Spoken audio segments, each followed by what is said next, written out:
ክቡር ሀጂ አወል አርባ የክልላችን ፕሬዝዳንት፣ ክቡር ዶክተር አብርሃም በላይ የመስኖ እና ቆላማ አካባቢ ሚኒስትር፣ ክቡራን ሚኒስትሮች፣ ሚኒስትር ዴኤታዎች፣ ክቡራን የአካባቢው ሀገር ሽማግሌዎች፣ የሃይማኖት አባቶች፣ ጥሪ የተደረገላችሁ እንግዶች፣ የዚህ ፕሮግራም ተሳታፊዎች፣ ክቡራንና ክቡራት በቅድሚያ እንደምን ዋላችሁ? አፋር ኡሜቴ ናጋሴኒ እንዴት ናችሁ? ማናህ ታኒን በጣም አመሰግናለሁ። ጋደገይ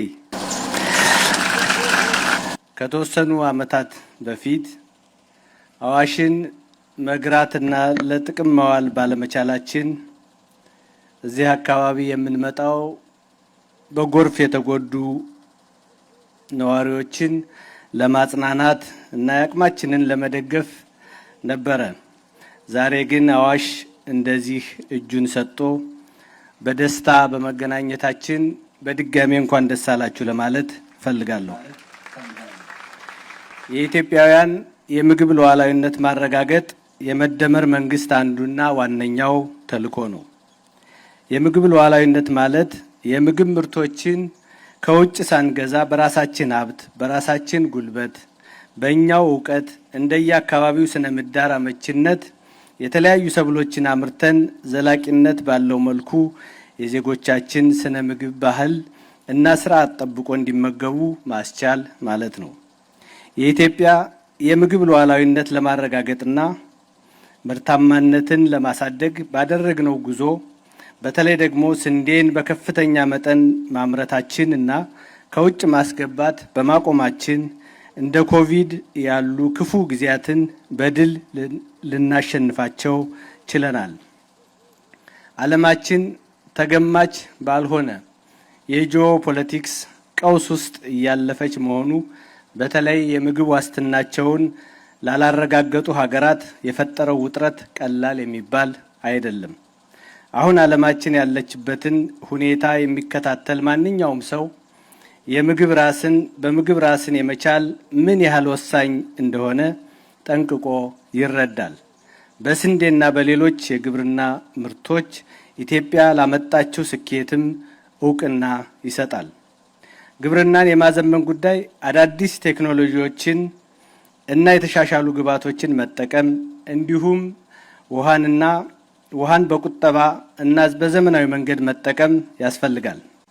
የመደመር መንግስት ለሶስቱም ተገቢውን ቦታ ሰጥቷል። ዛሬ የተሰበሰብንበት ጉዳይም ከሶስቱ አንዱ የሆነውን የመስኖ ውሃ ጉዳይ ነው። የኢትዮጵያን የግብርና ስራ አዘምኖ ምርትና ምርታማነትን ለማሳደግ መስኖን ማስፋፋት አማራጭ የሌለው ቁልፍ ተግባር ነው። በመሆኑም የዛሬ 5 ዓመት የመስኖ መሰረተ ልማት አውታሮች የግንባታና የማስፋፋት ስራ ራሱን ችሎ በሚኒስቴር መስሪያ ቤት እንዲመራ ተደርጓል። ክልሎችም የመስኖ ቢሮዎችና ኤጀንሲዎችን በማቋቋም ዘርፉን በትኩረት እንዲመሩ ተደርጓል።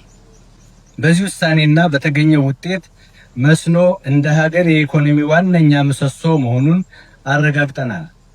ግንዛቤውም በከፍተኛ ደረጃ እንዲያድግ አስችሏል።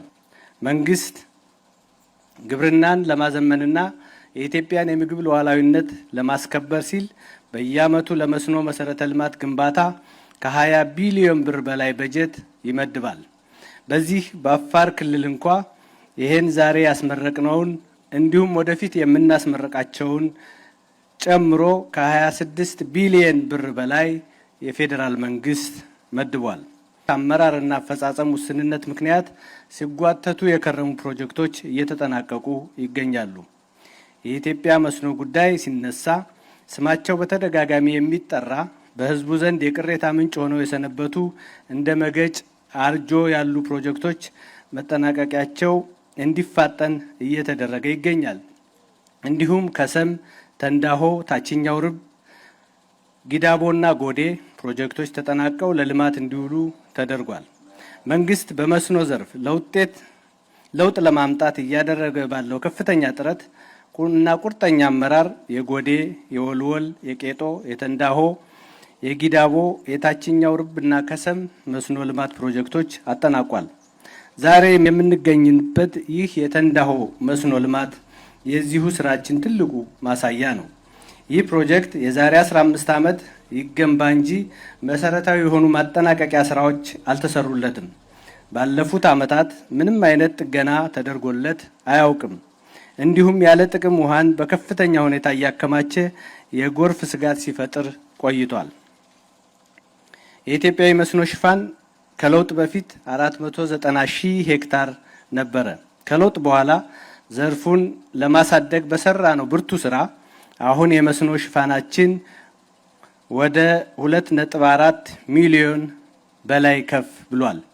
አሁን የተጀመሩ ፕሮጀክቶችም ሲጠናቀቁ ኢትዮጵያ የመስኖ ሽፋን ከዚህ በላይ በከፍተኛ መጠን የሚጨምር ይሆናል።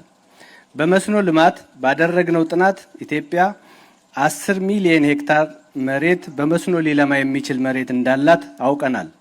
እነዚህ ለመስኖ የሚሆኑ ሰፋፊ መሬቶች በብዛት የሚገኙት ደግሞ በኢትዮጵያ ቆላማ አካባቢዎች ነው። በነገራችን ላይ በዚህ ዘርፍ የምንሰራቸው የመስኖ አውታሮችን ማስፋፋት ብቻ አይደለም፣ ይልቁንም በኢትዮጵያ ቆላማ አካባቢዎች የሚገኘውን እምቅ የተፈጥሮ ሀብት ማልማትና መጠቀም የምንችልባቸውን እድሎች መፍጠር ጭምር ነው። ከዚህ በተጨማሪ በየአካባቢው የሚኖሩ ዜጎችን ኑሮ ሊያሻሽሉ የሚችሉ በርካታ ውጤታማ የሆኑና በቀጥታ የዜጎችን ሕይወት የሚነኩ ስራዎች ሰርተናል። የአፋር አካባቢ የብዙ ሀብቶች መገኛ ነው። አፋር የትናንት ታሪካችን ነው፣ የዛሬ ጸጋችን ነው፣ የነገ ደግሞ ተስፋችን ነው። በአፋር ሸለቆች ውስጥ ኢትዮጵያን ለማበልጸግ የሚችሉ አያሌ እምቅ ሀብቶች አሉ። አፋር ሲባል ሙቀትና በረሃ ብቻ ለሚመስላቸው ተንዳሆን መጠው እንዲጎበኙ መጋበዝ ይገባናል። አፋር በግራ ቀኛቸው ሚሊዮኖችን የሚመግቡ ተፋሰሶችም አሉት። በእናት ቤት ምን ጠፍቶ እንደሚባለው አፋር የእናታችን የሉሲ ቤት ነው። ጓዳ ጎድጓዳውን ብንፈትሽ ሀብ ነው። ጸጋው እልፍ ነው። የተንዳሆ የመስኖ ፕሮጀክት የሉሲ ጓዳ ያፈራው የእናት ጸጋ ነው ብንል ማጋነን አይሆንም። ቀደም ሲል እንደተገለጸው ይህ ፕሮጀክት ከፍተኛ ሀብት የፈሰሰበትና ምርትን ለማሳደግ ተስፋ የተጣለበት ነው። በመሆኑም ከግድቡ ጀምሮ እስከ መጨረሻው የውሃ ቦይ ድረስ በጥንቃቄና በኃላፊነት ልንጠቀምበት እና ልናለማበት ይገባል። የመስኖ አውታሮችን መገንባት በራሱ ግብ አይደለም። ተገንብተው በተጠናቀቁ ፕሮጀክቶች የማልማት አቅማቸውን ሙሉ በሙሉ መጠቀምና ፕሮጀክቶችን መንከባከብ ይገባል። በዚህ አጋጣሚ ለዚህ አካባቢ ይሄ ግድብ ለሚያልፍባቸው አካባቢዎች በራሴና በፌዴራል መንግስት ስም እንክብካቤያችሁ እንዳይለይ ለማለት እፈልጋለሁ።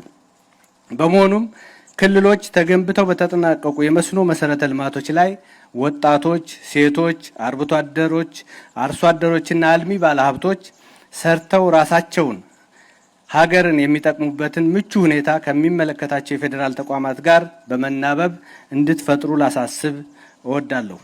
በመጨረሻም የመስኖ ልማት ፕሮጀክት ላይ ለተሳተፋችሁ የመስኖና ቆላማ አካባቢ ሚኒስቴር የስራ ኃላፊዎችና ሰራተኞች፣ የአፋር ክልል ህዝብና መንግስት እንዲሁም የፕሮጀክቱ ተቋራጭና አማካሪ ድርጅቶች በሙሉ ላበረከታችሁት አስተዋጽኦ በራሴና በፌዴራል መንግስት ስም ልባዊ ምስጋናዬን ለማቅረብ እወዳለሁ። ፕሮጀክቱ በይፋ መመረቁን አበስራለሁ። አመሰግናለሁ። ገዴጌ